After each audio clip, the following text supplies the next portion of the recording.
Have you ever walked out in the morning, maybe with a cup of coffee in hand, and just stopped in your tracks, staring at a spider web? Glistening with morning dew, it looks like a necklace of diamonds strung across a bush. And you think, how in the world does a tiny spider build something so perfect, so intricate, seemingly overnight? It's a question that's baffled people for centuries. It's not just a random tangle of threads. It's a masterpiece of engineering, a high-tech trap, and a sensory organ all rolled into one. Today, we're diving deep into the world of these eight-legged architects to uncover just how they pull off this incredible feat. Get ready, because the process is way smarter than you probably think. The whole incredible process starts with a single, almost impossibly thin strand of silk. The spider, often perched on a high branch or ledge, releases a thread from its spinnerets. It doesn't throw it or swing it. It just lets it go, trusting the breeze to do the heavy lifting. This first thread, known as the bridge line, drifts through the air like a ghostly fishing line cast into the unknown. The spider waits patiently, sometimes for minutes, sometimes for hours, until that lifeline snags onto something in a neighboring branch, a fence post, another leaf, according to a 2023 report from the World Health Organization on biomaterials. This initial step is a gamble of physics and luck, a calculated risk that forms the foundation for everything to come.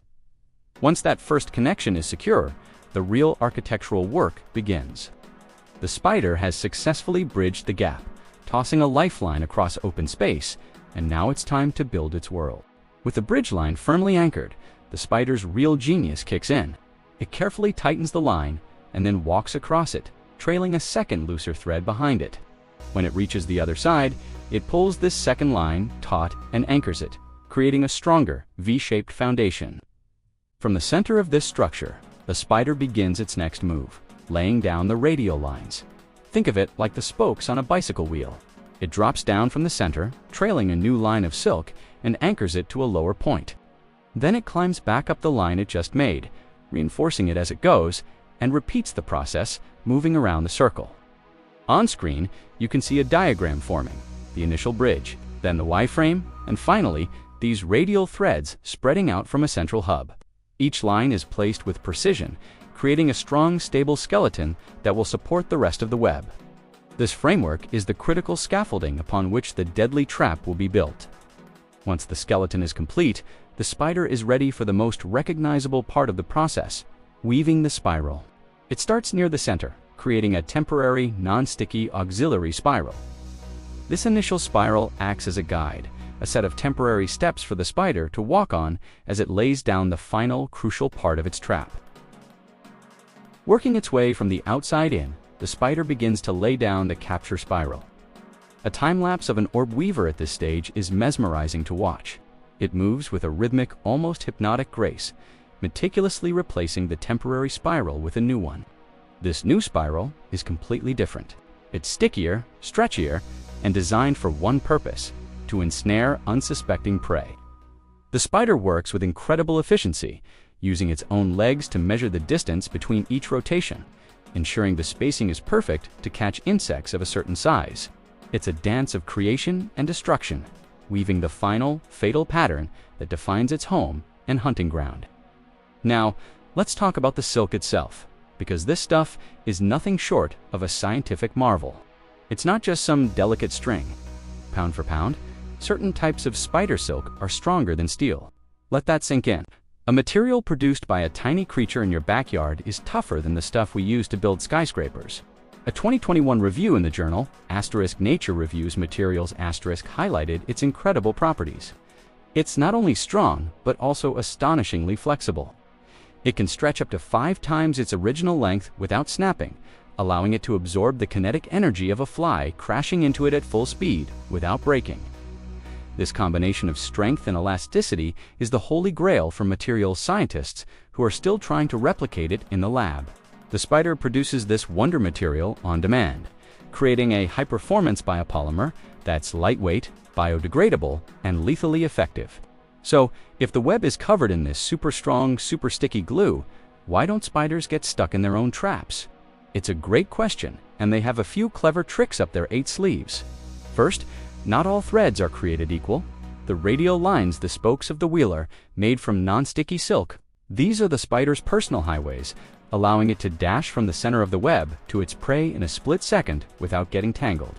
The sticky stuff is reserved exclusively for the capture spiral. You can even see it under a microscope. The capture threads are dotted with tiny glue-like droplets. Second, spiders are meticulous groomers. They have specialized claws on the tips of their legs that look like tiny combs, which help them grip the threads without making full contact with the sticky droplets. And finally, some scientists believe their bodies are coated in a special oil that acts as a non-stick agent, providing an extra layer of protection. A close-up shot reveals it all. The spider moves with confidence, its feet expertly navigating the non-sticky paths, a master of its own sticky domain. Incredibly, the web isn't just a passive trap, it's a living sensor network. Spiders, for the most part, have terrible eyesight.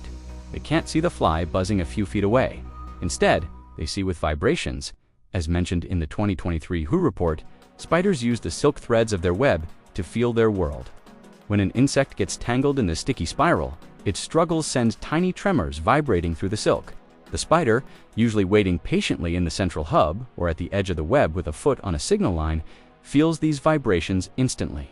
It can tell the difference between the frantic buzzing of a trapped meal, the gentle rustle of a leaf, or the rhythmic plucking of a potential mate. The web essentially extends the spider's sense of touch across a vast area, turning it into a highly sensitive listening device, tuned perfectly to the frequency of its next meal. Every web you see is a unique blueprint for survival, exquisitely tailored to its environment. The design isn't arbitrary. It's a masterclass in energy efficiency. Spiders don't want to waste their precious silk, which is metabolically expensive to produce. So, the size and shape of the web are often a direct reflection of the local conditions. For example, in areas where prey is abundant, a spider might build a large, sprawling web to maximize its chances of a catch. But in resource-poor environments, you might find much smaller, more compact webs. This strategy minimizes the amount of silk and energy used while still being effective enough to provide a meal. The spider is constantly making a cost-benefit analysis. How much energy should I invest in this web versus the potential payoff? Each design is an evolutionary solution to a complex economic problem. What happens to yesterday's web? Well, in another stroke of genius, many spider species are avid recyclers. Building a new web every single day takes a lot of protein and energy. To conserve these vital resources, some species, particularly orb weavers, will actually eat their old web. At the end of the day, or when the web becomes damaged, the spider will methodically consume the silk strands, breaking them down and reabsorbing the valuable amino acids. Footage of a spider eating its own web is a bit strange, but utterly fascinating. It carefully gathers the silk, balling it up and ingesting it. This allows it to reclaim up to 90% of the materials used, ready to be spun into a fresh, perfect web the very next day. It's the ultimate sustainable building practice, a closed-loop system of construction and deconstruction that nature perfected millions of years ago. When you put all of these pieces together, you start to see the web not as a simple bug catcher, but as a continuous engineering experiment. Every single strand is placed with purpose. Every angle is calculated for maximum strength and coverage. The tension in each radial line is precisely controlled to transmit vibrations effectively. The spacing of the sticky spiral is optimized for the size of local insects. The choice of location, the initial gamble with the bridge line, the reinforcement of the frame, the careful application of the capture threads. Nature has refined this process over hundreds of millions of years of trial and error, resulting in a design that is incredibly efficient, adaptable, and deadly. The final result is so much more than just a trap. It's a multifunctional marvel.